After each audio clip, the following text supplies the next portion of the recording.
Alright, so carrying on the discussion for Boruto Chapter 65, and there's a lot of stuff that we have to talk about for this chapter, but I think I want to start off the chapter discussions with Kawaki, and Kawaki made an appearance in this chapter and he surprised a lot of us. I did not think we were going to figure out how Kawaki's karma cell reawakened before the time skip, and hey, we got it right at the end of the chapter.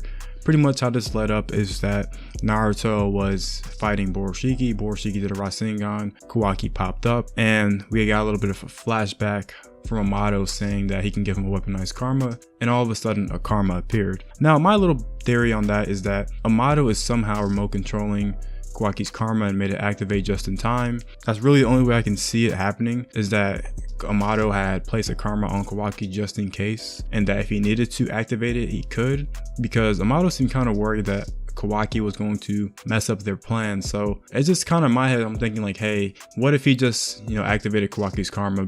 So if he was in danger, he could use his karma to protect himself, because Kawaki is a big part of Amato's plan. We don't exactly know what Amato's plan is or what Kawaki's sort of role is in that plan. Remember, there's things that Amato and the rest of the card members wanted while working for Jigen/Isshiki.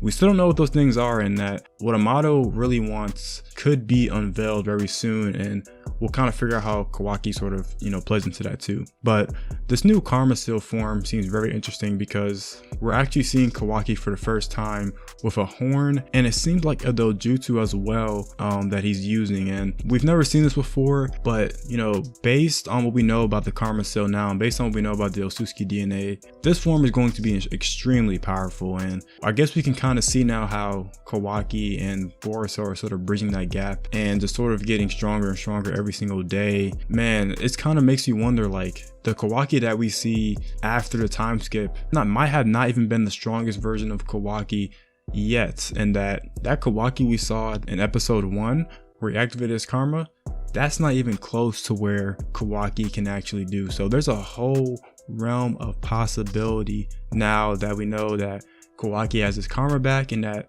the horn has reappeared. So basically what this karma seems like is a weaponized version from Amato, and supposed to give Kawaki all the benefits of the karma without being worried about being taken over by Isshiki. And I made a video about this exact scenario about 4 months ago, talking about Ishiki's DNA and Kawaki and sort of how that will affect him in the future. I think that partially because of Ishiki's DNA and Kawaki is kind of the reason to why Kawaki is even having this Dojustu appear in the first place. And I think that, it's sort of similar to, how Boruto, when he gets taken over by Momoshiki, has a Byakugan, right? Or whenever he has that sort of karma seal state, version 2 state, whatever we're calling it, is a Byakugan appears. I think that because of like the genetics and because the DNA is sort of in them, that when they activate that form, the Dojutsu actually appears too.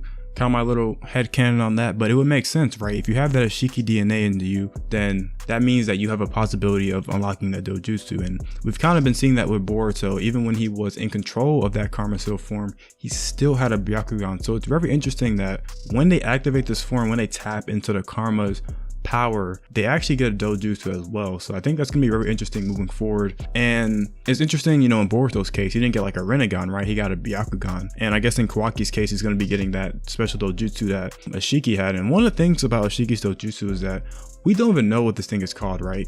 And I think there's really more significance with that Dojutsu that we're really not getting, and that once Kawaki sort of, I guess, unlocks this Dojutsu, which I'm guessing is going to be Ishiki's, we're going to be opening up that, can of worms and learning more about this Dojutsu and kind of how it relates to the other ones, or maybe it's just like a special one that, only Isshiki has. But I'm very interested to see just how that Dojutsu sort of correlates to the other ones and just how special it is. Now, I mean, let's go back to this karma seal form, man.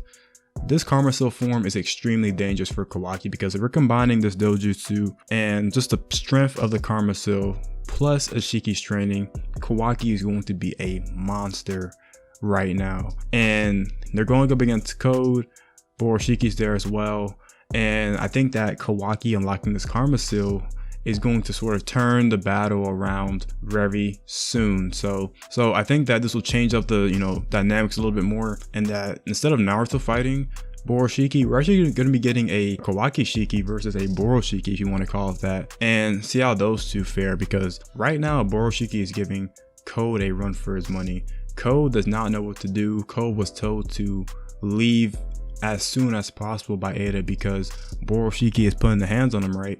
But I wonder how Kawaki will fare up against Borushiki, because Kawaki can actually absorb, jutsus. He's not like Code. Code can't actually absorb ninjutsu. We learned that in Boruto Chapter 65. He cannot absorb jutsus or chakra or whatever the case may be. So his karma still is actually a little bit weaker than, Boruto's and Kawaki's. Even though he has that strength from it, he's still not able to use some of the best things from the karma seal, and that one of the best things is the ability to absorb chakra. So I think that is a little bit of a downside, and depending how strong Kawaki gets in ninjutsu, I could definitely see him in this karma seal form fighting Code and actually being able to take on Code and defeat him. Now I do want to talk about one other thing, how going back to that whole time skip thing, right? If we're looking at how Kawaki is now and sort of looking at how he's going to be in the time skip, same thing could be said for Boruto. That Boruto's not even at the strongest form he's at, right? He has that Jogan in the first episode, but what if Boruto can go ahead and tap into that Karma Seal version 2 state that we've seen in Boruto Chapter 64? What if he can tap into that as well? Or what if he can even, activate the horn, switch from a Jogan to a Byakugan, things like that. So we haven't really touched the surface of just how strong these characters are going to be. That's going to be very interesting too. And then I think that with Kawaki's Dojutsu, right now it seems like there's just one triangle, right? So I think that these triangles will sort of progress slowly and slowly and slowly. There'll be more triangles over time and more triangles over time, and then Kawaki will eventually resemble Isshiki's, right? Because we don't know exactly how Ishiki's Dojutsu manifested. Maybe his was similar to where it was one triangle and then multiple other triangles sort of manifested around Ishiki's Dojutsu, and that is sort of that's where it came to, and then it manifested into Ishiki's Dojutsu. But I think in Kawaki's case it's going to be a little bit of a triangle, slower and slower, and then it's going to be a complete Dojutsu. Now how this may happen, I think it's just going to be over time as his karma seal sort of progresses. Maybe he won't get the full thing from Isshiki. He might just have like 1 or 2 triangles or whatever, because Ishiki's DNA can't really keep on taking over his body, I guess, because he doesn't have the karma seal that Isshiki gave him. So I don't know if he's gonna really go past the 80% Osusuki thing. And it makes sense now that I'm kind of thinking about it, right? When you're putting the DNA into the vessel, you want that vessel when you come back to sort of resemble how you came into the world. So Isshiki putting his karma seal on Kawaki, he wants to come back and be able to resurrect that, and have the full effects from it, have all the abilities, dojutsus and whatever. So it makes sense that in Kawaki's case, he would have some of those similar things to where he'll have the dojutsu, some of the abilities and whatnot. Because man, let's just think about it for a second.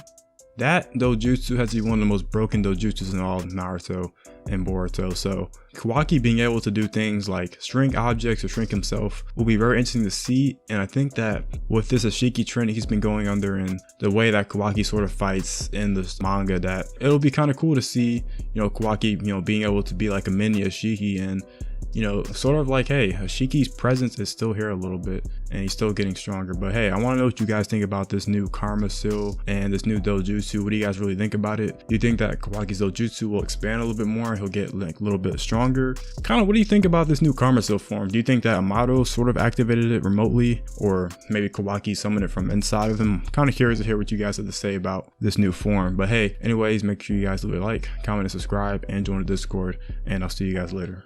Peace.